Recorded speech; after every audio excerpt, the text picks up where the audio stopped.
you're being ridiculous. He's a professional football player. No, look, I'm not talking about killing the guy. I'm just talking about going up there with a group of dudes and intimidate him. Maybe break his arm. You can't break Tom Brady's arm. Oh, yes, I can. No more Super Bowls for that pretty boy. Listen. Robert better not get in my face, because I'll drop that mother. What did you say? What the f*** did you just say? Bomarooski to the near side. What are you, a fucking lunatic? You and your mom are hillbillies. This is a house of learned doctors. I respect him as a coach, but I'll be damned if I allow someone to, But I'm gonna kick you repeatedly in the balls. You got long balls, man. Long balls. You got long-ass balls. You can't pick What should I not You know exactly what you've done, sir. That's bullshit. I'll say it again. It's bullshit. Nah, I'm just pissed off. Let me tell you something with absolute honesty and concern for your well-being. Tom Brady would kick your ass. You know, I was rude and inappropriate, and I just want to say I apologize. I'm sorry that anybody could be offended by something that we were just having fun with, and I enjoyed it, and we're going to continue to do it. Hello, everybody, and welcome to yet another episode of the Ricky Williams Trilogy. I am John B. Eazy Durnell here with Duke Thompson. This week, though, we are not with the Moose. Now, I know a lot of you are thinking, well, the Moose is gone again. I guess he's been drinking. Well, no, not this time, everybody. This time, his fiancée has come ill. And she actually gave him permission to do the podcast. She was like, yo, I'm going to be all right for a minute. You go ahead, do your podcast, and then afterwards, we're going to the doctor. Now, the Moose felt that this was wonderful for her to do such a thing. But at the same time, after we are doing this podcast, there's a very important game in the NHL, and he felt it would be better to get her there early, hopefully get her out in time so that he can watch the Game 7 of the Stanley Cup. And you know what, Duke? I feel he's probably made the better call. Well, you know, he is a true fan. Wants to see Boston lose, which I hope happens tonight. Well, either way, dude, he's a huge hockey fan, and we're talking about Game 7. Hell, I'm even planning on going to see the game after we're done with this. Now, I don't have to watch the full game from start to finish. I'm not that big of a hockey fan, but I do need to at least see some pretty good meat and potatoes of the game, and then just to say I've done it. Well, you know, it is Game 7 of the Stanley Cup Finals. Exactly, dude. I mean, it's a winner-take-all kind of game. It's one of those where it's like, you know, someone's got to win. Hell, I hope it gets all dramatic like it did in the Mighty Ducks movies for us. Like, it's got to be a shootout. And somebody's got to do a triple deke. And then it'll be like, oh, damn. When they do the Flying V? Well, the Flying V happens during a game. I'm talking about when they do the shootout. When you got to do the 1, 2, 3. Oh, what a man. Oh, man. Flying V all the way. Whatever, man. Yeah, that's more dramatic. That's not more dramatic. The shootout was the more dramatic part. Either way, but whatever. That's not important. You know what's important, though? Some people getting paid outrageous price was like almost theft, dude. Well, yes, dude. Carson Wentz is stealing money right now from the Philadelphia Eagles. Apparently, the city of Philadelphia is cool with just paying people for no reason. They're paying Bryce Harper for no reason. Now they're paying Carson Wentz for kind of no reason. Now, I won't lie that he did do well their Super Bowl year in getting them in a position to go to the Super Bowl. He did start off the season. He was there. He was a part of the team. Now, when it came down to winning the Super Bowl, though, another man did it. Then another time they made a Super Bowl run. Beforehand, though, he became injured again. And then that guy again took over the reins, got them through the first round of the playoffs. They did fall short in the next game, but again, it was against a good team. Regardless, Carson Wentz's playoff victories are not because of him. Well, also, too, let's talk about how much the man's getting paid. So he's getting paid a 4-year extension for $128 million extension, $66 million in signing bonus, with one, it hurts to say this, with $107.9 million guaranteed. Yeah, that's the part that's outrageous, dude. The man comes over $100 million. It's guaranteed, dude. This is as close as a guaranteed contract as anybody could get. Now, here's what I don't like to say, but I truly believe, and you'll appreciate this, dude. But in white privilege, good. Like, Are you kidding me? What is this? Now, Dak Prescott has still not even received a contract yet. This man has playoff victories. This man has a better winning percentage. He has apparently the best winning percentage in the NFL right now, besides probably Tom Brady. So you're telling me that this man doesn't deserve good money, but Carson Wentz deserves guaranteed money? Look, we know Dak's going to get paid. This is just the standard now he can negotiate with. But that's what's ridiculous. I feel like the Cowboys should have done something beforehand, because I feel like the Eagles have done this to kind of screw over Dallas, because now Dallas is going to have to pay up, which is going to, affect their salary cap in other ways. And I feel like it's going to weaken that team and kind of help their division a little bit. That's what I feel. I think that's what they're doing. I don't know what they're going to do, though, if they don't have Carson Wentz, which they haven't before. Well, let's look at his resume real fast. Like you said, he's a QB that has not finished back-to-back seasons because of injury. He sat on the bench as his backup, won the Super Bowl. And from what I see, man, he didn't earn his contract, dude. He is the highest overpaid player in the league. Well, I don't know, man. I mean, you mean currently or recently? Because Sam Bradford was robbing people. Those the new rules were supposed to prevent rookies from getting out there. No, I'm just saying even recently the contract he signed with the Cardinals, dude, to basically not let's not talk about dumpster fire Cardinals. But people, man, point to his 1 year as a, quote, MVP year as proof that he's elite, right? So, let's just be honest. Carson Wentz didn't walk into a dumpster fire. In 2013, they went 10-6. 14, they went 10-6.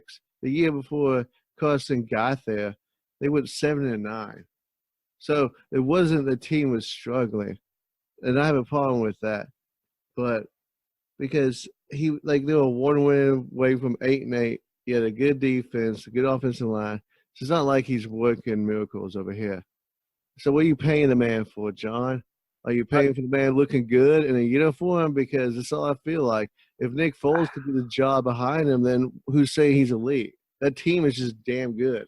I don't like to say this, man, but I'm going to say it.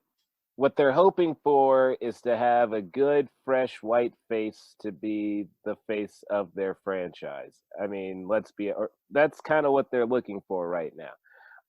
That's why they were kind of willing to give Nick Foles that money, and he was like, no, I'm going to pay to get out of this, because they were thinking, you know what, worst case scenario, he's given us a ring. He's gotten us some playoff victories. If Carson goes down again, we'll just make him the face of the team, and they might have held on that extension. But since Nick Foles decided to go, they're like, well, I guess we're going to go tried and true with number one, and our number one just happens to be this injury-prone kid who may not make it through a season, but he's going to have to be the fresh face of our franchise, and they're paying him out for it. That's ridiculous, man. Well, that's what I believe happened in this whole scenario. Oh, I agree with you. Yes. No, I mean, I'm just saying the ridiculous amount of money he's getting. That's just wrong. That's stealing, man. Dude, again, I'm not saying that it's not wrong. That's highway robbery in every way, dude. But again, the city of Philadelphia will do whatever they need to have a fresh white face as the franchise. I mean, Bryce Harper's getting paid $330 million for 13 years, guaranteed money, and now they're getting. Yeah, I mean, you know what? That's dirty. What San Diego then did to Manny Machado, talking about we giving you $300 million, but after 5 years we can negotiate to give you nothing. Like, what is that? That's dirty. You know what I'm saying? That's dirty. He's getting paid. Well, I'm not saying he's not getting paid. But that's dirty. There's a clause in his. Hey, but to be honest, though, good for them, man, because at the end. I know it's smarter to do. Because 13 years, Bryce only got, 5-6 years in it. So you're paying a motherfucker. He ain't even good this year. He hasn't been good in the last 3 years. Right now, he has almost 100 strikeouts, dude. That's pathetic. We're not halfway through the season, and he has 100 strikeouts. He's on pace to probably break the record for strikeouts in a season. That's pathetic. But I see a comparison here, though, man. The kind of media crap that Carson Wentz gets, right? There's like people are excusing him, like Chris Sims, his son. Is it Chris Sims is the son of Phil Sims. He's all over. It's like, well, it was a good decision. And it's like, you got all these guys who praise him, but Mariota walked into a dumpster fire. It has done more than what he has. But yet, I like what I'm saying is All right, you're dude, talking about again, white privilege shit. but again, it is similar situation. The fact that this is a quarterback that's had to do a lot with a little. He already had a little more than Mariota did. Yeah, Mariota didn't have as much coming in, and he's trying to make saying there's like with like Dak and Mariota, the same situation. They came into a pretty crappy situation. right. Yeah. And Dak's made a little bit more with it than Marcus has currently. Now, at the same time, though, there's been injuries involved, and you're also got to look at the markets. If Marcus was playing for the Dallas Cowboys, dude, I don't think he would be getting the same disrespect he's currently getting while playing with the Tennessee Titans. All right. I'm just going to say that flat out to you because Thank you for just saying disrespect because at some point it is, Look, dude, I'm just going to say that and be honest with you. The Moose is not here this week. I'll be as honest as possible and not just try to rev you up. But like the honest truth is if he was in a better market, he probably would be getting maybe more talks about him getting a paycheck versus talks of now him being replaced by Tannehill. They call him broken, dude. They call him like again, he's dude, wrong. because of the situation. Look, if Aaron Rodgers went through a season where he claimed he couldn't feel his hand or whatever, or feel from the elbow down, they would be consoling him and talking about how this is sad for football and blah, blah, blah. But when Marcus Mariota can't show that he's, able to play through this, they're like, well, he needs to man up, and this is ridiculous. And I'm telling you the reason why is because they're seeing glimmers of hope in a franchise that hasn't had a lot of glimmers in the past, right, dude? Like the last time they've been good was back when a couple of people who were about to get their numbers retired as Titans, when McNair and George were there. Those guys. It was a long time ago, my friend. It was a long time ago. It was a very long time ago. And that's the beginning of the franchise, if we're going to be honest with ourselves. It started with that core right there. And of course, those numbers need to be retired. They wouldn't be the Titans that they are today without at least that, because if they have just been a team that never could be, then I don't know what kind of fan base they'd have now, and I don't know where that team would be. I don't know if they would still be there, but like people can still hold on to the hope of the Music City Miracle. That's something they can still hold on to. They can still remember the years when they went 13-3 with good old drunk Collins. Now they forget the playoff time, but remember everything else before that, man. A lot of people ran into the Ravens and had a hard time. It's not their fault. Chris Johnson almost breaking the 2,000 yards. Oh yeah, dude, him and what was it? White? Lindell White, man. Lindell White, yeah. Played for USC, man. Right, dude. No, exactly, dude. I remember, dude. They had, their speed and their pound. They had the two different backs back there helping the old drunk along, and they were looking great, man. They looked really good. But then, hold on one second, Jonathan. Hey, to be honest with you, man, I'm not exactly sure where we were before the pizza man had the wrong place. We might as well tell the people that are listening. Apparently, Pizza Man had the wrong apartment, and Duke had to go check out what was going on there. And he did the honest thing and let them know it was the wrong apartment. He did not take the free pizza. I probably would have, as long as it didn't have black olives. If it had black olives, dude, I'd be like, no, you can take that to the right apartment. But if it didn't, I'd be like, no, that can stay here. It was credit cards, so all you had to do was just sign. I could totally take advantage of the situation, but I chose not to. Yeah, dude, I would have been like, like Carson Wentz, man. I'd be like, let me see Carson Wentz taking advantage of a situation, man. But we were talking about Mariota earlier, but like you said, it's a small market team, man. I hate it. It's just disrespectful. They see the glimmers of hope. I know the Moose doesn't like to admit it because we all know one day the Patriots doesn't understand. Like on paper, his is supposed to be a small market. But it's not really. I mean, the city of Boston is big. They also have most of New England also. They're covering New England, man. It's like 4 or 5 states. No, exactly, dude. So again, it's not really a small market, even though it looks like it on paper. Like the Titans are truly a small market because if you go far enough south, you're going to hit Atlanta. If you go far enough east, you're getting into Carolina country. If you go north, you got a couple of Ohio teams. If you go west, you got the state of Texas. You know, like really all you got to go with is just like Mississippi and not even all of Mississippi and Alabama, you know, like, and maybe some of southern Kentucky. Really, you're not getting a lot of area for Titans fans. So, like, the market is tiny, and they got to do with it what they can. And, look, that's why I think they put so much pressure on Marcus to perform, because for that team to thrive and get more attention, they have to start making more playoff appearances. And when they made it one year, fired the coach and brought in a new coach, it was assumed that this team was still going to be rolling. The coach was the situation, and that this season that was 9-7 with a playoff win should now, with the changes and made and the personnel, should be able to at least go 11-5. Well, they didn't do that because they didn't have Marcus for much of the season. So that's what people are putting as the problem. And I think he's going to have to. He's just unfortunately in a market in which they're not going to accept defeat because it's just so much more drastic for them to not be doing well. And two, like I said, we suffered through a lot of injuries last year. Delaney Walker was the biggest one of all, and like the Moose jokes around. Yeah, even with Delaney down though, dude, you can't put it on a tight end because no, but I'm saying that's the heart and soul of our team, man, and that man has led those like crappier players to achieve, And when you lose that, he's the veteran, good guy. Love Delaney. We'll be purchasing my first jersey this year of Delaney Walker, tight end, favorite position. But like I said, at the end of the day, it gets frustrating because it's disrespectful. We have one of the top safeties in the league, Kevin Byard, and he is just like nobody can act like, oh, who are you? It's just like one of the top safeties in the league. We got.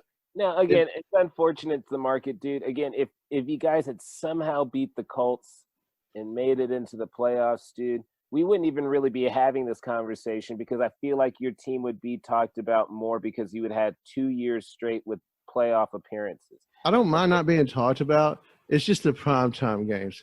Give us one. No, well, you would get the primetime games if you went 2 years in a row in the playoffs, dude. There's no way they could deny you that because it's like, well, this is a team that's in the playoffs consistently. The fact that you fell back out, they can just use it as a reason to dismiss you guys again.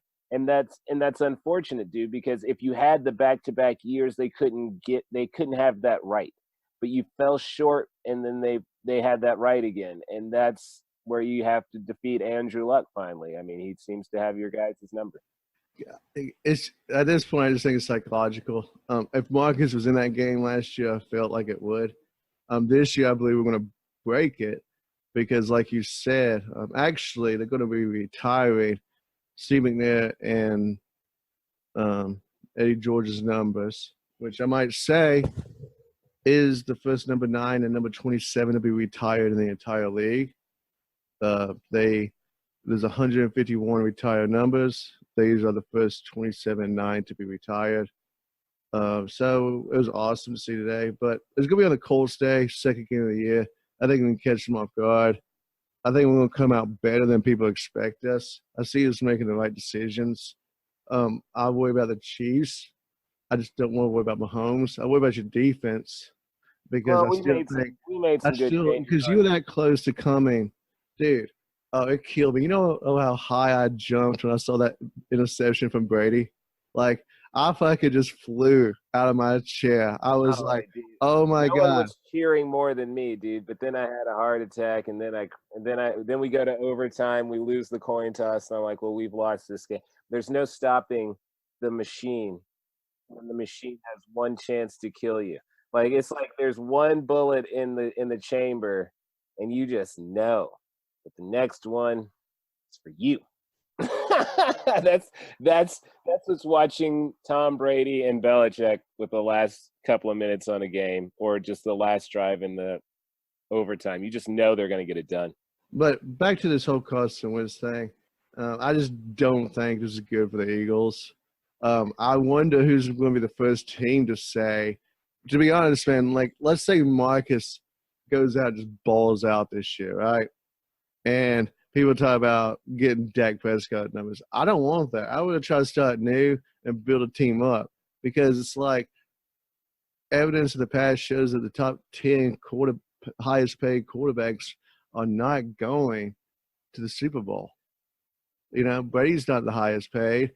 Jared Goff wasn't the highest paid. You can make things work. We got a good enough coaching staff. Yeah, I mean, it works better when you're not paying your quarterback the most, because you can get other talent to help the team. Like, the team is pretty much 22 solid players, you know, 11 on each side of the ball.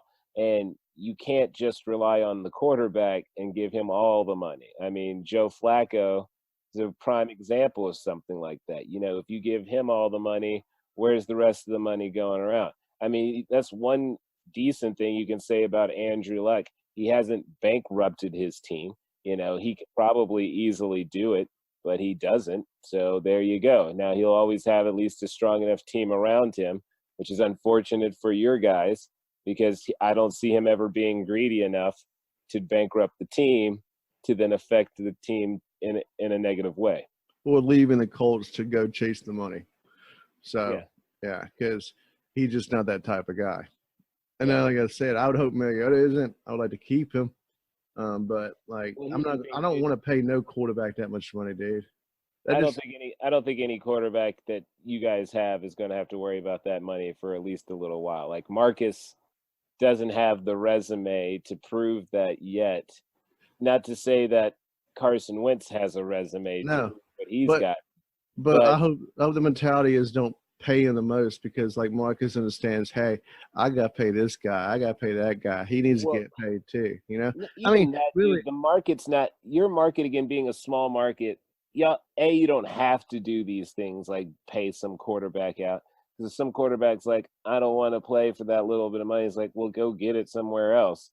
We don't need to do – like, your market doesn't demand somebody of that caliber underneath center. It's just not – it's not necessary. But you can win. I mean, it's been proven though that you can win without elite quarterbacks, you know? Well, I'm not saying that you average to good or great, you know? No. That's elite. How you win. You win in today's football with having a great, cheap quarterback. So the Chiefs only have 2 more years before we have to start, you know, actually 1 more year, before we have to start. We might have to try to do a franchise fool. No, we can't franchise tag them. That's rude. I mean, you could for 3 years, and then that would be, I think, like the first year would be like 30 million, then it goes up to like 35, and then goes up to 45 at the last time. They'll figure out some sort of something before then, but hopefully. How do you feel though? Are you worried about that? I mean, because he's going to be the highest paid quarterback in the league. Like, there's no doubt. I don't know. The Chiefs aren't really known for that kind of stuff either. That's the one thing they're not really known for. If anything, they're known for taking money away from people. That's what they're known for. But no, I can't recall the last player they like paid out. You know, so wasn't it Eric Berry? Maybe. I mean, they gave him a good contract. Don't get me wrong, but I mean, it wasn't something where you're like, this is earth-shatteringly good. You know. Exactly. I mean, I just worry about it because, the way people love Mahomes, dude. I mean, that kid can't do no wrong. No, it's true, man. I mean, the boy eats ketchup and steak. So when you admit that and still get respect, hey, man, you're a god amongst men. So I don't know what to say, dude. I mean, I know he's going to get paid. I just don't think the Chiefs are just not known for going crazy with the pen when it comes to writing somebody a check. You know, I know he can go get money elsewhere, but I don't know if he's going to do that either. So maybe the Chiefs will sign him to like a 10-year deal, some crap like that. Like, no, they wouldn't do that either because, doing that with a quarterback is outrageous. Like, you do that with Tom Brady after he's won 4 or 5 Super Bowls because then it's just like, yeah, we'll keep you till you die. But but you're not going to do that with somebody who hadn't even won one yet, but man, Mahomes, dude. Like I said, what about this year? Because could people going to expect him to replicate the 50 touchdown season? And if he falls to 20, 25 touchdowns, people are going to be losing their minds because it's such a hot take society. I don't think anybody's going to really see numbers fall that far because I'm just saying, if it does, that's all. It just can't. Knowing Andy Reid and the way and the style that he's going to be putting this together, he might put more in using his feet than his arm. That might happen this year. But there's still going to be a lot of touchdowns generated through Patrick Mahomes. I just know how Andy Reid's going to try to do this because you now have different backs in the backfield that,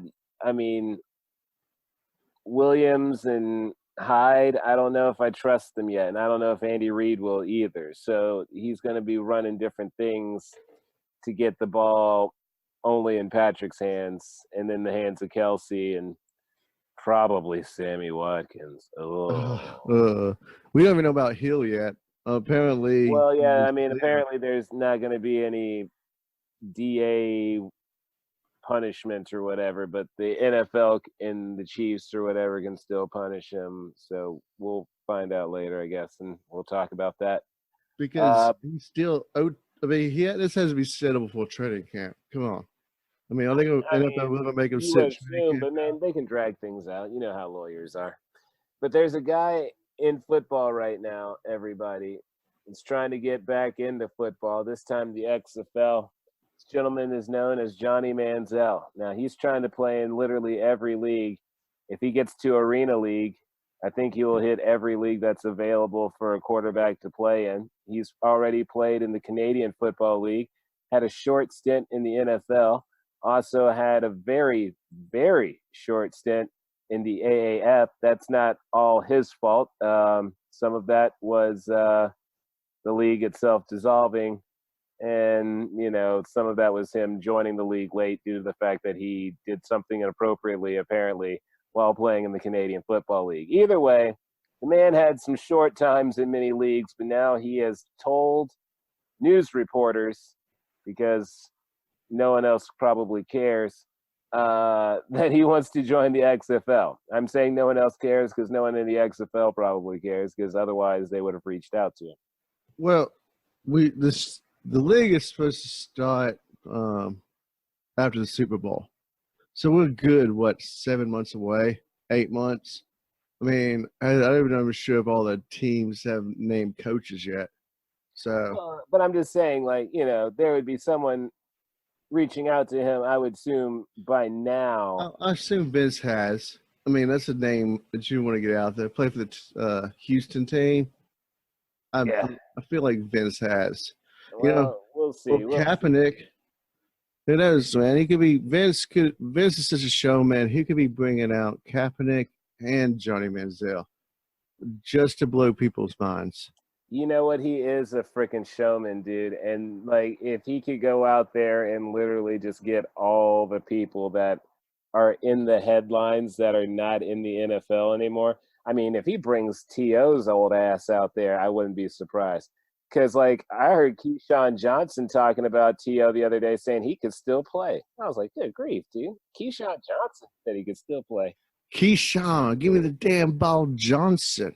Dude, he is so greedy. When I hear him on his radio show and he talks about his, career, I'm like, dude, you couldn't – if you wanted to be a number one wide receiver, you couldn't be on the same team as Keyshawn Johnson. He wouldn't allow it, dude. He'd be like – he would say in a huddle that he would tell somebody to go to the other side of the field if he knew he wasn't the primary target on the play.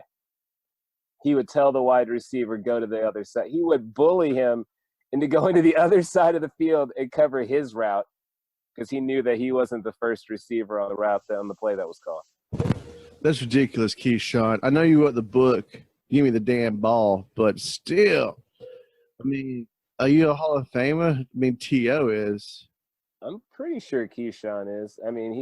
He's definitely got at least a ring. So, he's at least got that. Who do you win with? Tampa Bay? Yeah, he won with the Bucks.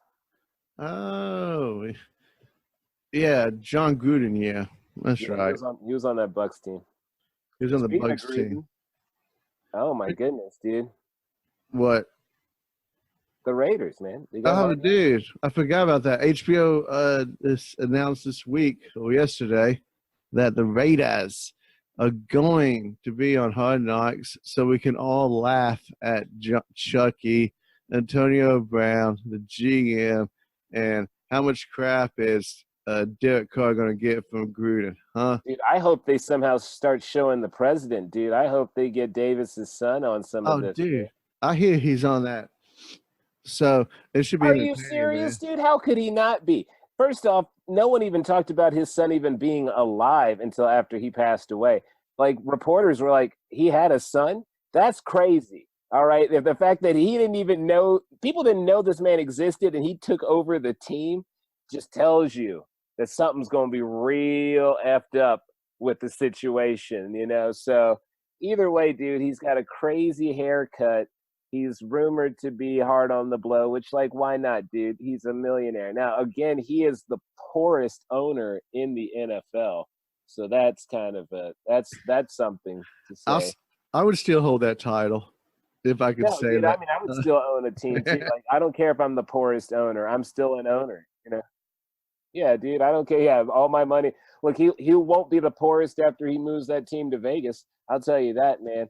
Those proceeds are going to double and triple that he's going to see. And good Lord, he might be passing away soon from a heart attack. Definitely, because Vegas is such a tourist city, and I mean, you're gonna have people. I mean, that's a guaranteed road trip for every single team in the NFL. Oh, dude, I mean, but it's still the Raiders, though. People are still scared. Now, I know I'm going to go to a game to see the Chiefs, and so I can say that I was there, but I'm going to be wearing all black Chiefs stuff. I'm going to go out of my way to purchase stuff that has the Chiefs on it, but it'll all be in black and white. No one's going to mess with you, man. Are you serious, man? I don't care. These are still Raider fans, all right? Dude, it'll be okay, dude. Savages. Let me tell you, man, because they have a plan to put a jail cell in the stadium. And they have a judge on site. On site, dude. So, I mean, I think security be tight, man. Tight. But, dude, like, it don't matter what the guy gets the sentence for after I've been stabbed. It's great that he's been served. I've still been stabbed. That's how I look at it, dude. But they will have top. I feel like wearing red is an easier target in a sea of black than wearing black, dude. Man, I've seen black, I'll be fine. I've seen a true Chiefs fan on YouTube walking through Oakland parking lot, proudly wearing his Chiefs uniform and just looking straight ahead like a robot, man. And you just hear everybody just like, oh, boo, fuck you. And then, like, somebody threw some shit at him and just keeps walking, man. Like a man, dude. Exactly, dude. I'm not trying to have things thrown at me. All right? I'm just going to wear my black. Vegas. They haven't had time to, like, set the little army up, man. Whatever, dude. That army will travel. Trust me. Raider Nation is a nation. But either way, the nation will be shown on Hard Knocks. And it'll be very entertaining. I haven't watched Hard Knocks in a long time, and I might watch this one just because of Chucky and Antonio Brown. Last year? No, I didn't watch last year. Oh, you didn't watch the Browns, man? No. Oh, that was kind of funny. I didn't care. The coach was all like, well, who stretches now? All right, just stretches. Like, yeah, because you don't want to pull a hammy, coach. Well, here's the thing, dude. Everything's the same in every episode. They get to a point where they're like, hey, man, you don't make the roster, but you might not be playing for us, but there's some team out there that needs you, blah, blah, blah. They get to that with every team. But the sprinkler shot in the morning, they're like, white morning with the well, of course they have to show the sprinklers going off because you can't have soiled grass. You got to have fresh, good, green grass for these NFL players. No, but my thing is, dude, the Browns just didn't appeal to me besides maybe Mayfield. And I mean, it was like, whatever, dude. Like, what am I watching? Taylor eventually losing his job. Yeah, I mean, that wasn't anything for me to watch or care about. Like, this one's fun, though. I mean, the coach is going to be interesting. You've got an interesting character in Antonio Brown. Goodness, you got Carr and his mascara running around being all mad because he's not sure if he gets to keep his job or not. I mean, this is going to be great football television, dude. I can't wait, dude. I can't wait. Let's just be honest though. Derek Carr is probably not going to be the Raiders after next year. No, he probably might not make it through the full year, dude. I mean, that's what I mean, I don't know, man. The way that Gruden gets rid of people. Yeah. He got rid of King, man, the best punter in the league. Dude, he's gotten rid of a lot of people, and they got that insane dude of crap. What's his name? We talked about him last week. Oh crap. Incognito, there we go. So dude, he's insane. If they have any camera time on him, and if he doesn't say at least 2 racial slurs in the season, I'm gonna be like, I call BS. Y'all are over editing because I know. Is that your over under too? At least 2 racial slurs. At least 2, man. At least I say at least 3, and 1 you can make out on his lips, but they edit it out just because it's too good. Yeah, they flip to his back. You know how they do in editing. You know, they'll be like, go to the camera on his back, and we'll just hit the beep noise. I don't know exactly. They won't read what his lips actually said, so they can hopefully think he said something else. I mean, some people say that they should sign them up for 2 years because next year they're going to Vegas. So even though the training camp won't be in Vegas, they should do a whole year of them in Vegas and just see over under how many players go to jail. Well, here's the honest truth, dude. They're not sure it's going to be ready by next year. That's true. So maybe they don't want to do that because they might be homeless for half a season, if not more, while they're still trying to put that stadium together. Because Oakland isn't going to extend their arms another season. I'll tell you that right now. No. Yeah, they're lucky they got the extension for this year. You know, they're not going to get another year. So if that stadium ain't ready to go, they're going to have to find some backwoods stadium to play in, probably play at UNLV. They're going to, wow, that'd be kind of cool. UNLV right across the strip. But another team that's moving, man, is your hometown, man. The LA Rams Stadium with the sublease of the Chargers. But that stadium looks pretty tight, man. I got to say. Over there, is it Compton? It's actually in Inglewood.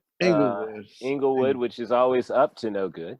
That is where the stadium is going to be located. They're already working on hard gentrification in that area.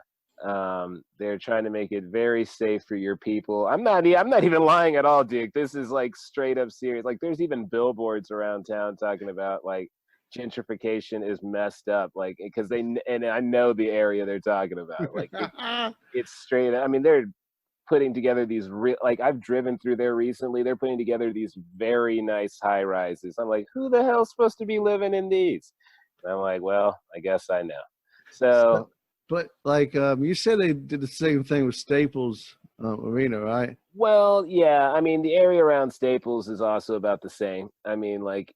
You go any further around the corner, though, it's pretty rough. But I think they're doing the same with the stadium around there, too. I think they're making it like, you know, a couple of blocks in every direction is going to be extremely safe. Like, I mean, I saw just the trendiest lady just running right down the street, no fear.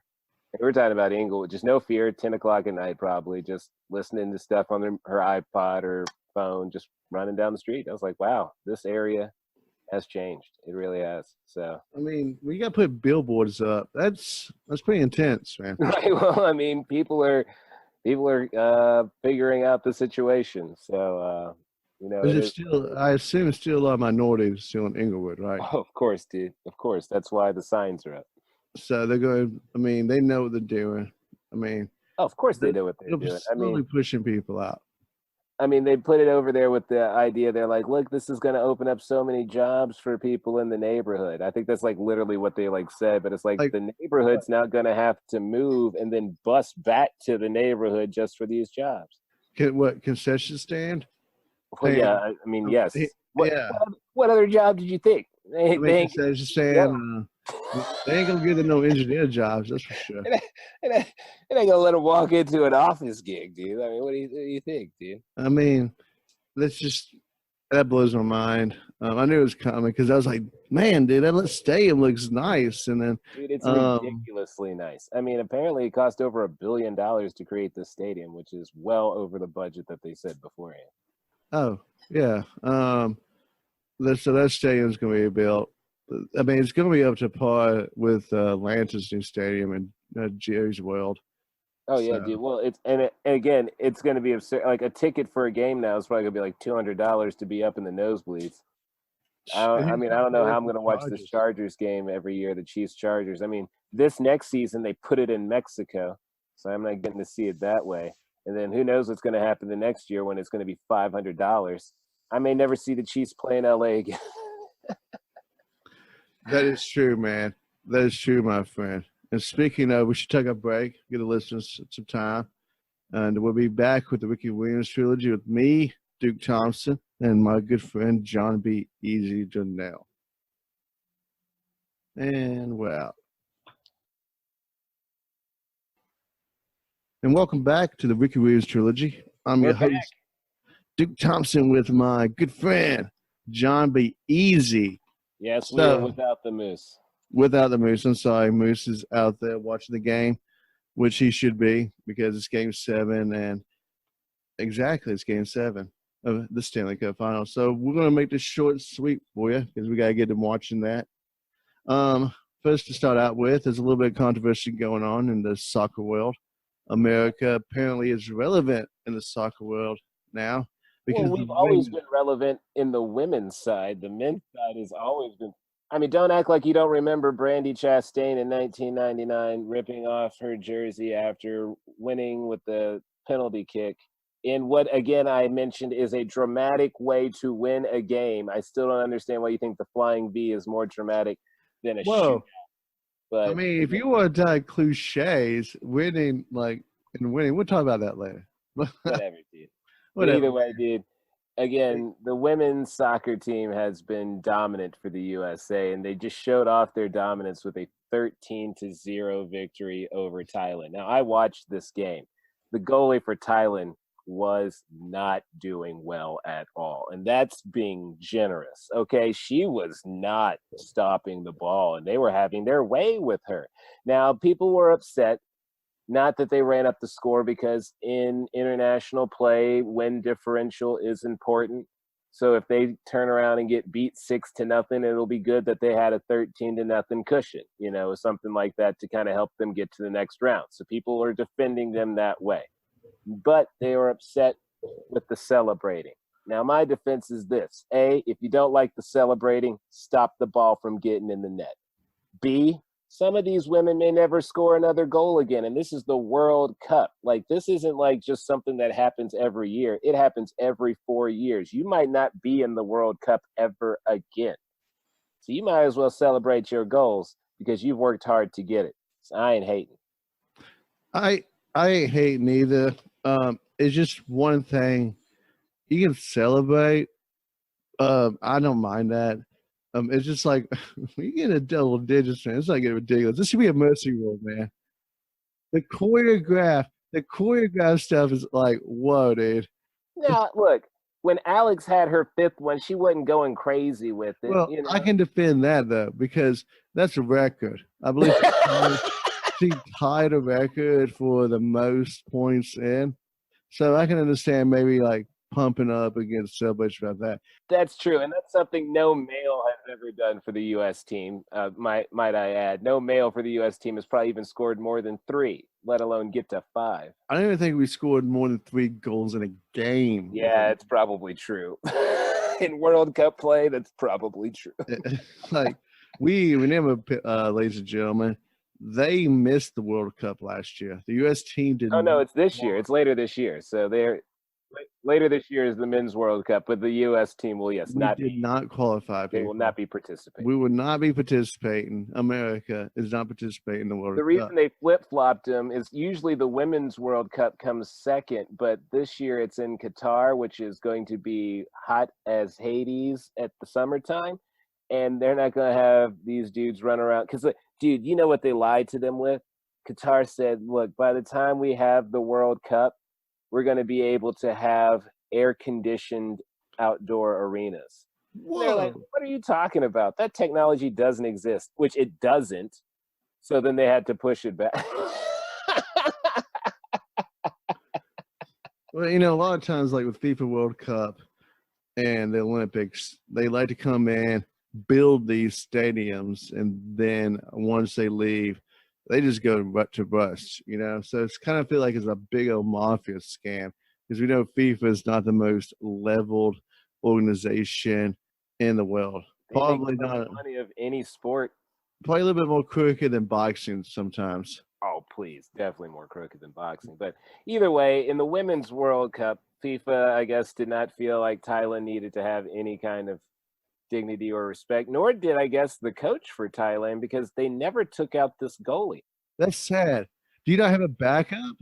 Right. You know what? Take her out, let the backup get scored on a little bit. How you going to let your starter just get wailed on for 13? That can't be good for your psyche. Even in my NHL hockey game, 19, if you score more than 3 goals on him, the computer will pull the goalie. Okay, so you tell me that the computer has more of a brain than or more of a heart, dude. More of Maybe a heart. More of a heart. Because like you'll watch it, it's funny. If you're playing it, like you know, you can score 4 or 5 goals. After the third one, you'll see the backup goalie come in, like pat him on the butt, and God, like send him on his way. Sad. It's like, oh. Well, here's what's really crazy, dude. Is like when watching the game, dude, I'll tell you right now, I know what a lot of the women's U.S. soccer team looks like now, except for our goalie. To be honest with you, I hardly saw the lady. She might have touched the ball like twice, maybe 3 times in the whole game. I mean, the ball just wasn't going down there, man. Like she could have stopped. To be honest with you, she could have left goal and got in on the offense, man. I mean, it didn't look like there was any threat. The ball barely moved across midfield. Yeah, 13-0 that's video game numbers, people. That's what I was saying. Like I was literally at a bar texting my friend, and I was like, dude, this is crazy. This is like video game numbers. They're up 5-0. And then I was like, oh, wait, sorry. It's now 6-0. Then I was like, damn, it's actually now 7-0. Like literally like while texting my friend, they kept scoring more goals. I was like, this is outrageous. It's outrageous. That's outrageous, man. And I'm all for celebration. But, man, dude, because it's important, because you're right, goal differential. If they somehow get beat by 6 goals, then it'll look good that they beat another team by 13. So that's good. But still, I just don't see us getting beat by that many. Yeah. No. These women straight up dominant. I mean, they're ruthless and savage in every way. And you know what? I'm not even gonna lie to you, dude. I now want to have a little baby girl because of what I saw yesterday. You know, like not that I wanted to have a child in any way. I mean, I'd rather have a young lady and have her a soccer player and have some boy that fails me for not making it into the NBA. You know? That fails you for not making NBA. Well. I love my baby girl either way. If she makes the team, I love her. If she doesn't make the team, I love her. But if my son doesn't get into the NBA, I'm not going to love him. And I already know that, dude. Well, this didn't get much attention until those Canuckies up in Canada decided to stick their nose in our business and criticize the excessive celebration on TSN network. All right, wait. The Canadians got nothing to say. They've got nothing to say because of their behavior at game fucking 5, excuse my language, of the NBA Finals. All right. They cheered Kevin Durant ripping his Achilles, something that is painful, meaning he won't even be able to play for at least a year. We're going to have a year without Kevin Durant playing basketball. And the Canadian people celebrated this. That's why I'm happy they lost game 5. You don't celebrate a man getting injured like that, especially because he risked a lot to be out there, you know? Speaking of, Kevin Durant did go through surgery today, tweeted out on Instagram that it was successful. He's happy to have his family, his friends around him, so that he will be get a full recovery. Like you said, it could be 9 months until he actually steps back on the court, and then probably another 2 to 3 more months until he gets back into where he was. Exactly, dude. And that's if everything goes well, So, but there's still plenty of teams that will pay in that supermax. Oh, of course, dude. I mean, the man was on one leg draining threes, dude. It was sick. I mean, he had no business being out there on the court. I mean, he was moving at a slower pace. You could kind of tell. Now, I understand you got to acclimate to the game again. He hadn't played in a month. But I mean, he was doing well. I mean, like I said, he was, dude. I mean, he was jumping up down, dancing, doing his little routine before he comes out. I mean, he was dunking in warm-ups, just doing like going full strength, man, because, it is the finals. But my question to you, Jonathan, is there somebody to blame for this? Because a lot of people are looking at the coaches, the organizations for pushing him too hard. I don't think anybody pushed him too hard. I think everybody, because he was supposed to come back maybe in game 3. So if they pushed him hard, they would have had him back for game 1. All right. So the fact that they allowed him to even have some time he wasn't pushed to any kind of real degree, because at this point, like the series is near done. So why push him now? That doesn't make a lot of sense if you ask me. I think he was hearing a lot of the world. I think the world is too much for Kevin Durant sometimes. He's too sensitive. He listens to us too much. We're out here tweeting and talking about how he needs to show up and save the day because the only reason they win is because of him. Or weeks ago, we were talking about the team is better without him. Or, which is also a lie, dude. Like, no team is better without the second best or maybe even best player in the world. That just don't make no sense. So, I mean, and he proved that. I mean, he was out there on one leg and he drained all these threes. I mean, he even had a pull-up 3 in front of 2 people, man. I mean, he was doing well. He just wasn't full-strength Kevin Durant, and you can tell that. And he was actually getting into the style of basketball that the Warriors usually run. He was able to get right in it. So the man knows basketball. I mean, the man was dribbling the ball at the court, like running point guard. He looked like he felt good, and it's just unfortunate because, if it was strained already, it was eventually going to pop. That's right. Because he probably needed more time to rest on that ankle. He probably should have sat out the rest of the season. The doctors probably said, hey, man, you're clear to play. Like what we see on paper and what we see in our x-rays and everything, it shows that you're okay, but we know it's very strained. It probably was holding on by a limb, and they're like, you can probably physically handle it, kind of like they cleared Looney with like a piece broken in his chest or something. I don't understand how you get cleared with broken parts in your chest and you can't lift up your arm. I don't know how Deshaun Watson got cleared with a lung issue to play in Jacksonville when he's riding the bus because the air pressure in the plane is going to kill him. Right. Yeah, exactly. So my thing is this, dude. I don't know how much these doctors are really doctoring anymore. Is this more like any given Sunday type of doctor to where? Which is fine, dude. If that's what we're looking at, and these doctors are getting paid a lot, and they don't have really any proper credentials, and that their job is wavering by week to week based on the situation. Because here's the thing: LeBron James out with the groin injury forever long. I don't know if any other team would just allow LeBron James to be gone for so long, but people are showing up to Laker games regardless, and they're going to spend good money to see LeBron James even if he ain't even out on the court. I mean, people are going to pay good money just because they get to see him sit with other celebrities. It's a show. They paid him to sit there and drink. They paid to watch him drink wine. So that's a huge shame. But with LeBron, I mean, let's just be honest. He just runs that team. He does whatever he wants. Durant has more heart. Good for him. I see like a situation too where sometimes it's better err on side of caution, like with Mariota last year. The times that it went bad. What they did with Klay Thompson, they didn't let him play a game, and he was hurt. But also another times that went bad was, remember RG3? When he shouldn't have been playing that game and tore his knees up because Kyle Shanahan needed to keep his job. That was kind of the end of his career right there. Yeah. So that's what kills me. It's like I would err on the side of caution, like with Mariota, because it's quality of life at the end of the day. And like the players said, these are all human beings, and it was sickening to see them. I mean, like to me, like I'm even no matter how drunk I am or at the games, I still understand. I see a player go down, no matter if I hate them, I'm not going to cheer for that. I want to be. Dude. No. I'm not cheering for an injury that like you could clearly tell was the end for him. You know, like that was it. Like they weren't.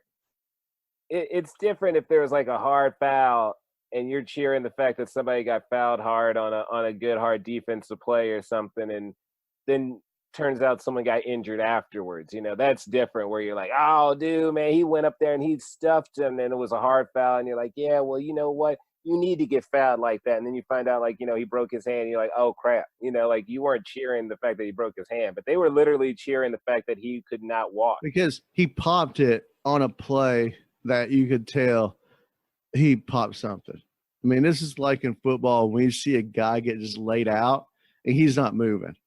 Oh, no. I mean, he wasn't touched. I mean, he just planted hard. That was it. He lifted up immediately that leg. I mean, Serge Ibaka knew immediately that was it for him, so he took advantage of the situation, grabbed the ball, and went the other way. I mean, as you do.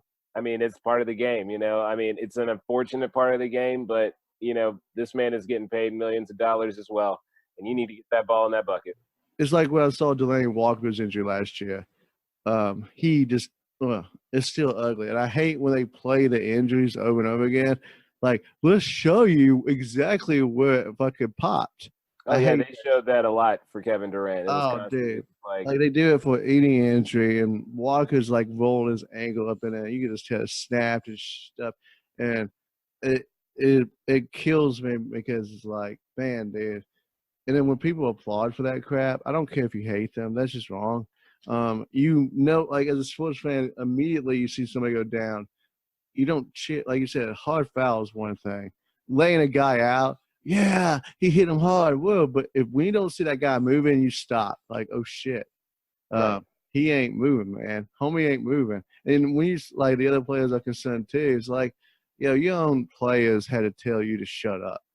Yeah, I mean, to not cheer him getting hurt, Exactly. Here's the thing. I feel like if the Warriors can pull it out in this next game, which I don't think it's likely, but if they pull it out, man, I think Toronto's done in Game 7 because psychologically that's going to do a lot to them, because now you've given a lot of fuel and a lot of passion to a team that's already won championships before. Now you've given them a new hope. I mean, it's like it's bulletin board material. Yeah. I mean, I don't expect it'll be a miracle. Also, too, this week is like the last game in Oracle. Yeah, so, officially, there's no chances for any other games. I'm sure tickets are probably off the charts. I'm going to actually look it up right now. So have you heard? It's up to, man, my friend, it's up to $60,000. Just to get not just to get inside. Floor seats, dude. Floor seats, man. This is the highest. Floor seats. That's the highest ticket right now. There's rumors, man. There's rumors like that. Yeah. Well, I'm gonna check right now because it's not that hard to do. I'm finding some nosebleed. Actually, no, this is not even nosebleed, sir. This is just being in the building for $500. That's just to be in the building. Is that staying in the aisle? I mean, is that ticket even legit? It does not even give you an aisle. It says to be in the building pass. Wow. So what are you supposed to do? Just hang out in the concession stand and watch it through the TV? I guess so, man. I guess so. Because being in the aisle is a fire hazard. So I don't know if I'm not sure, but the cheapest physical seat I could find is going for, it looks like $750 a person. And I'm sure that's going to go up as we get closer to game time too. Oh yeah, dude. And then I guess our most expensive here, the most expensive I can find for the floor is, let's see, according to this, it's just nothing big. It's just $20,000. That's less than their $60,000. Yours was absurd. Okay, 20,000. Well, especially for the Golden State Warriors, Game 6 is not even a clinching game, but it is the last game at Oracle. It's the last game at Oracle that you know is going to ever happen there. Let's be honest, Jonathan. This is the most clear-cut case of gentrification I've ever seen in my life. By moving that team from Oakland to across the bay to San Francisco. Well, yes, dude. I mean, yes, and the traffic in San Francisco is going to be even worse than it already is, you know? I mean, it can't support this nonsense. I mean, just imagine the baseball season now when it overlaps with basketball multiple times. So, you know, like all you need is a decent, you know, Giants team playing into October when basketball begins. And now you're looking at that place just being the worst place to drive through possible. I mean, you're going to have to fly a helicopter in and out of there. And let's be honest, they should start basketball about I would say Christmas. Christmas Day should be opening day. Christmas Day. Yeah. Let's not stretch this out, people. They already don't want to play the full season. Kawhi Leonard already came out the other day and said, the only reason why I'm healthy is because I sat 22 games. I remember back in the day when Jordan played almost every game. Reggie Miller played every game. Yeah, but they also don't play the same minutes. Like, back in the day, man, Jordan sat down a lot during games. Now, a lot of games that mattered, he'd be out there the whole game, but he got rest through the season. Nowadays, when a player's out there, they expect them to kind of be out there the whole game. You know, there's only like a rotation of maybe 8 men. Does that show how bad the bench is on your team? I don't know if it shows how bad the bench is or just how far the separation from superstar star to the rest of the team is. You know, like teams are now divided into superstars, your stars, and then the people that maybe might get in the game, you know, and that's kind of how your teams are divided now, you know, because, you know, all the superstars, they're the ones that are on all the posters, and the stars are the people that can compete. They're very good at what they have as a skill set, you know, like for the case of like Toronto, you know, Serge Ibaka, like he's always been kind of a guy that's good. Marc Gasol, he's always been a guy that's been good. So they're stars. They're not superstars. They're not going to make shoes for these men, but they're going to be somebody that you know the name of. Well, so, they're getting paid like they got shoes for them. Well, it's true, man. It's true. And, you know, McDonald's right now is suffering because of some deal they made where whenever the Raptors get 12 or more three-pointers made, everybody gets medium fries for free. And they estimated that they'd probably like give out a little over $1.5 million in free fries, and it's been closer now at this point in time to about $6 million in free French fries.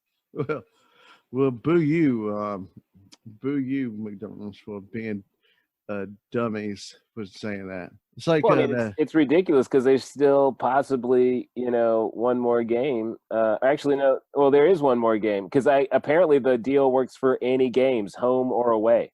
I was like, who does a promotion for home or away games? It's like, that's craziness. So, big news in this NFL league, back in the NFL. The NFL league. The NFL it stands for the National Football League, but, you know. The league. Texas GM got fired. Bill O'Brien somehow has his job. And the Jets look like they found themselves a GM.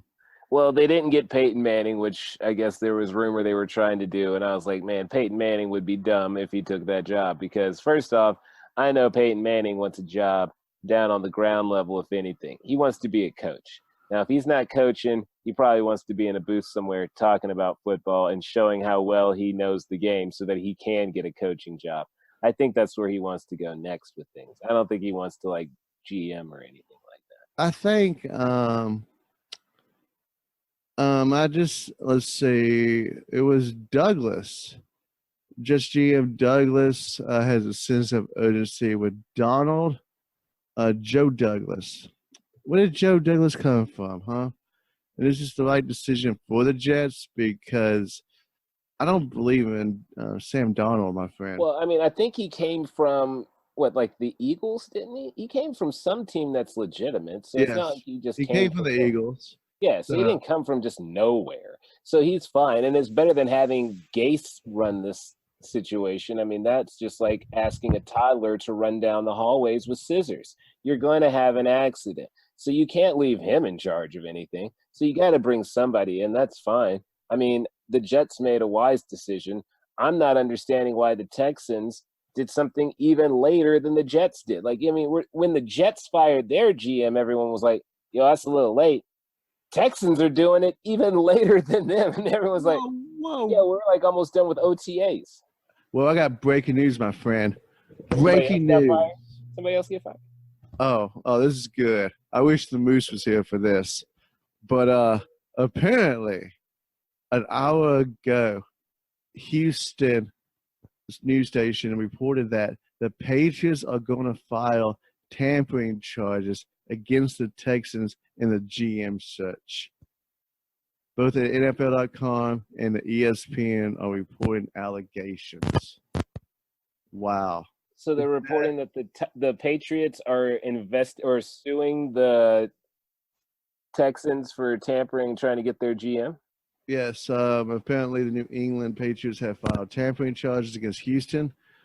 According to the NFL.com, the definition of tampering refers to interface by a member club with the employee relationship of another club, or any attempt by a club to impressively induce a person to seek employment with that club. So, wow, the Patriots are calling the kettle black. Wow. Look, I mean, obviously, things are different than they used to be back in the day when they were doing things that were a little shiftier. But I mean, because now there's a documentary about it, and everyone laughs and giggles about the shadiness of the Kraft family. But now it's not as funny. But I mean, what they're doing is your microphone. Now what they're doing is they're trying to take fire out of the, I guess Kraft, furnace or whatever the hell is going on there. I mean, literally that whole situation is in fuego. I mean, anytime they're going to talk about the Patriots this year, they're going to be talking about what Robert Kraft did, so that's going to be every subject of every game. Like every game, people are going to have signs that are like, what are you doing in Florida? Why are you at the game? Why aren't you at Florida going to get, a hand job or something like that? Like that's literally what all the hate posters are going to say. So I can see why they want to be like, look, I mean, our owner might be out there doing inappropriate things, but they're trying to steal our GM, and that's wrong. So I see what they're doing. Former Patriots team chaplain and current Texans executive vice president of team development, Jack Easterby, attended that. Oh, here we go. Houston. They sent a chaplain? Oh, let's see. I got. You can't use a man of the clergy to try to get somebody over. That's wrong. So here we go. New England Patriots filed tampering charges against the Texans Wednesday for attempted general manager hire of Nick Cassero. The league now is expected to gather relevant information to open an investigation against Houston. Houston fired general manager Brian Gaine the night after New England's Super Bowl ring ceremony at Robert Kraft's house. The Texans finished in first place in the AFC South 11-5. Former Patriots team chaplain and current Texans executive vice president of the team development, Jack Easterby, attended that party, as did Cassero, New England's director of player personnel since 2008. The Texans have requested permission to interview Cassero for the GM job, but have not been granted permission to this date. So apparently, I guess there was a party at the Kraft's house. I'm sure shenanigans were going on, and discussions were attempted, and the Patriots are pissed about it. Now, see, here's the thing. You shouldn't even been talking business in the public area like that, man. That's foolish. What kind of party you're at. You don't talk business there. You talk business elsewhere, man. You talk business in an abandoned parking lot. You talk business at the strip club when it's loud and no one else can hear what you're talking about. You don't talk business at a business party about trying to steal someone from the business party you are currently having business at. Like, that's ridiculous, man. That doesn't even make sense. They deserve to be caught. The team chaplain, man. That's Right. amazing, dude. Well, Like, again, you got to send in a man of the clergy to get things done. Oh, I'm just making sure that I'm being like, yeah, chaplain. I mean, I understand each team has He it, came to him as a man of God, all right? but now he is executive. I mean, goodness, anybody in the Patriots, this shows you how golden the Patriots are. Even the team chaplain got a job with another team as executive vice president of team development. So you're out there doing prayers with people. Then you got like a real job, player personnel development. Wow. Team development. So, man, that's amazing. So, yeah, you can't be talking business like that. And the Patriots are upset. So I guess the chaplain loose lip sync ship. So congratulations, Houston. Because, Bill O'Brien is the coach, and I don't know how he still has a job. Could you explain that to me? Is that white privilege? That man still has a job? I mean, that probably is, but again, there's been a few victories, so they can justify it. But they've had the talent of J.J. Watt, and they've had talented defenses. It's like they got one of the best wide receivers. Yes, I know. Yes, and they still struggled to win that division. Look, it's fine, dude. It's fine. It's apparently a tougher division according to you. So well, I mean, any division's tough though. But like you told me in the past, you have to, if you're going to be a playoff team and champion, you got to beat your division. It's true. Yeah. And as the Patriots demonstrate each and every year, they put an ass whooping on the division. Yes, they do. I mean, when you have a guaranteed 6 wins, if nothing else 5, you feel pretty good starting the year because all you got to do is win 5 more and you're in the playoffs. And that's pretty easy to do because you can chuck up 5 wins off your schedule after you go 5-0 against your division, which is quite amazing. Speaking of the Patriots again, Tom Brady wants to copyright the name Tom Terrific, but apparently the nickname has been given to Tom Seaver of the New York Mets. So everybody was all upset about that this week. And Tom, not want to look like he's a bad guy, came out and said, well, I didn't know. I was just copywriting it because I didn't like it, and I don't want people to make money off of it, which means himself. Well, what's funny is that he doesn't want people to make money off of it, yet now somebody else is, I guess, technically making money off of it, and they're not even talking about him. Exactly. Which is fine, dude. Like, if I had something that was trademarked that was about my name and, like, I got it and somebody else was using it and they were like, oh, yeah, dude, look at me. I'm using this name and all the money was coming to me, I'd love it. Well, I mean, it's not unusual. Marshawn Lynch has copyrighted the phrase, I'm just here so I won't get fined. I believe he copyrighted beast mode, too, and some other terms. So Tom Brady just, copyrighted I love Skittles. Exactly, yeah. Not allow that, sir. Sorry. So Tom Brady, he came out the other day and was like, I didn't know, so he didn't want to look so douchey. So good for him. Like I said, I hope the Jets new GM helps them. He comes from a good lineage of the Eagles, win the Super Bowl. Texas, wish you the best, but looks like you're going to get messed up by the league with tampering charges. I mean, it's kind of hard to prove, but whatever. So hey, look, if they can prove they were at the party and prove that they talked about business in any way, they got him. But the team chaplain, man. Yeah, right. Dude. Well, unless it was in the middle of a prayer they were having, they might not be able to use a prayer. I mean, because if he was praying and he was like, Lord, let him find a new job. May it be with us or another team. Like, if he said it in the middle of a prayer, I don't know if you can use that one, Speaking of the craft party for the Super Bowl, have you seen the rings? Yeah, they're pretty nice rings, man. I believe they're the most expensive and the biggest Super Bowl rings of all time.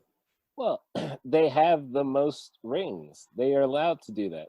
No, they are tied with the Steelers, right, for the most championships, most Super Bowls. They had 6, right? Do the Steelers have 6? Is that right? Steelers have 6 too. Yeah, and then the Patriots still have 6. All right. Well, either way, dude, they either have gotten it or tied for the most. So do what you want to do. I mean, do what you want to. How much money did? I mean, it looks incredible, dude. I gotta say, and they're actually selling replicas of it. Woo! Hey, man, you can own your own replica for $200, man. I'm sure the Moose will be taking up on that. Yeah, I doubt the Moose is going to be spending that kind of money. He's got to nurse his boo-boo back to health. Now, as far as the Jets, though, dude, I don't think the Jets are going to be any good. They haven't been good since Keyshawn Johnson. But speaking of Keyshawn Johnson, he was a great man. And it's probably time for us to get to our great man. Question, though, Our before we 34. go. The ring, I just noticed this. It says "Steel Here" on the ring. Like, you know what I mean? Steel here. Like, okay, yeah, you haven't gone anywhere. Like, see, they're trying to play the underdog mentality. It's like you've never been the underdog. I mean, even when the first Super Bowl, you're down by like 14 points. Come on, dude. Look, they're always going to be the underdog the more Tom Brady gets older because they're always going to be like, how old does he have to get before he's bad? I think it'll be this year. But, like, people are just speculating. They don't know. The man does weird yoga with his wife and probably does voodoo hexes to stay young. But whatever he does, it's keeping him out there. He's doing a great job. So, more power to Tom Brady. Yeah. Actually, I bought the book, TB Method. I've been working my way through it, the audio book. Tom Brady narrates it. So I'll get on that and then, get in Tom Brady's shape. There you go. There you go. Figure it out. Let me know how it works. With that avocado ice cream? Yeah. Well, you better cut out ice cream if you're trying to Hey, avocado ice cream, man. Tom Brady don't eat strawberries either. So what do you mean he doesn't eat strawberries? He don't eat strawberries, man. What the hell's wrong with a strawberry? Like, it's something like some kind of plant thing. I don't know. You got to ask him. Somehow it's like religious beliefs. He don't eat no strawberries, though. He don't eat. I don't think he eat potatoes either. I mean, I can understand cutting out carbs, but I don't know what a strawberry ever did to him. Now, we need to get to 34 and the puppy dogs of our week. Yes, now it's that time of the week before we close our show. As our fans know, it's time for the puppy dog of the week and number 34 of the week. This week, I got to give it out to the puppy dog. Is a man who I've disagreed with quite a bit. He seems kind of biased sometimes. Is Shannon Sharp. He's on the show with Skip Bayless, and I guess Skip brings out the racism in him or something. I don't know. Just brings the worst out because Skip Bayless is not a good human being. I need to probably edit that out. I will. But so he's with Skip, and they were talking about the Mark Stevens incident with the minority owner, the GM of the Golden State Warriors, when he pushed so-and-so.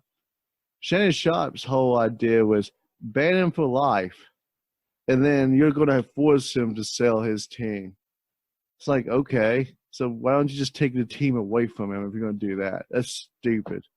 I'm sorry, but the guy could probably still get in the stadium. It is what it is. It was a stupid moment. But I mean, they're not going to let him into the stadium. I mean, they're going to be very specific because if he's seen in the stadium, all you need is one player to see that. I mean, players are millionaires too. They have money. Oh, but I'm saying though, you can't be sitting wings. You can't be sitting courtside no more. You're gonna have to go in and out of the back door. Oh yeah, maybe wear a disguise. Yeah, wear a hat, hoodie, whatever. Yeah, but you're gonna be sitting in a luxury box, But I was like, Shannon, he made a mistake. He's getting punished for it. Crap happens. I say he should have been fined $1 million for it instead of $500K because it's like finding a $20 bill, for us. So I just disagree with that. I think that was a weak comment, a very knee-jerk reaction. People make mistakes. That's like saying, well, not Ray Rice, but we know Ray Lewis killed a man, but he's in the Hall of Fame, right? So if Shannon Sharp screws up and does something wrong, gets arrested or something, should we take away his Hall of Fame jacket and his bust? You know, it's over the line. I didn't like it.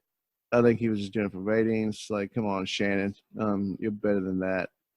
Also, Look, Shannon, I understand why people are upset over the situation, being an owner versus a worker. But at the same time, dude, again, this didn't happen to you, Shannon Sharp. So calm down. Calm down. Also, do you think it would have been played if it was a white player? Do you think it would have been as much? Oh, he wouldn't have touched a white player. I mean, that's just, there you go. Hey, that's what we like. I mean, but that's just how you know how that is, though. That just wouldn't even happen. No, that's true. First off, there's not enough of them, and secondly, he wouldn't have. So he might have helped him up. Well, I mean, there's not enough of them. That's all. They really are, dude.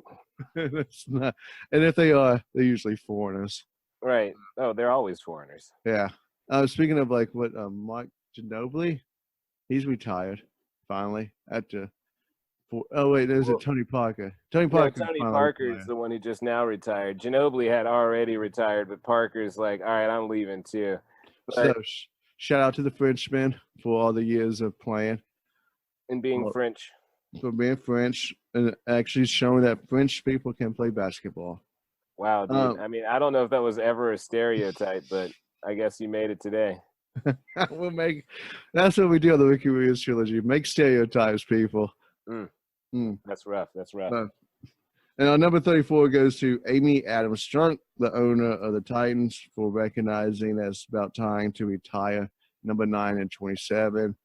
She's bringing the culture back to the team.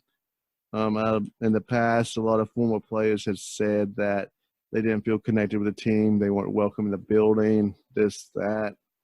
You got to know where you came from, so good for them, because those two guys are my childhood heroes, because we found Eddie George's wallet and didn't even get a thank you and almost ran over John and his Bentley. Yeah, that was a different player. That was Steve. Oh, Steve. We'll forgive Steve.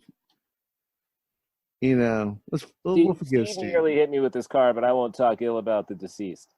I won't talk ill about it. It was more of like it was a tight garage. But with Eddie, I'm still kind of butthurt about that. Yeah, we should have gotten at least a $10 tip each, man. You should have handed us a $20 for our good nature. I know, dude. It was like $5,000 in that wallet, man. It was not that much, but he definitely had some C-notes. He had some money, man. And for a 16-year-old kid, that temptation was there, man. That would have changed our lives, man. We would have had some very good weed. But that was a good episode of the Ricky Williams Trilogy, everybody. Make sure you follow us on social media, on Instagram, as well as Twitter and Facebook. Of course, you can listen to the Ricky Williams Trilogy on YouTube. Don't forget about that. Also, there's also other content out there, like good old Money Mouth. We'll be bringing it back here soon. After the All-Star break, close to after football. the All-Star break, when baseball actually matters again. Maybe we should be bringing it back for World Cup soccer, because when women are scoring 13 points on people, no one's going to make a spread anywhere close to that. I think it was 5.5. You were comfortable with your money well before it got to that point. Also, folks, hopefully we will have the Moose with us starting again next week on another episode of the Ricky Williams Trilogy. Make sure you follow us, like us, and tell your friends. Is there anything you'd like to say before we head out, Duke? Get us subscriptions. Please subscribe. Social media, please support us. We are made by fans for the fans.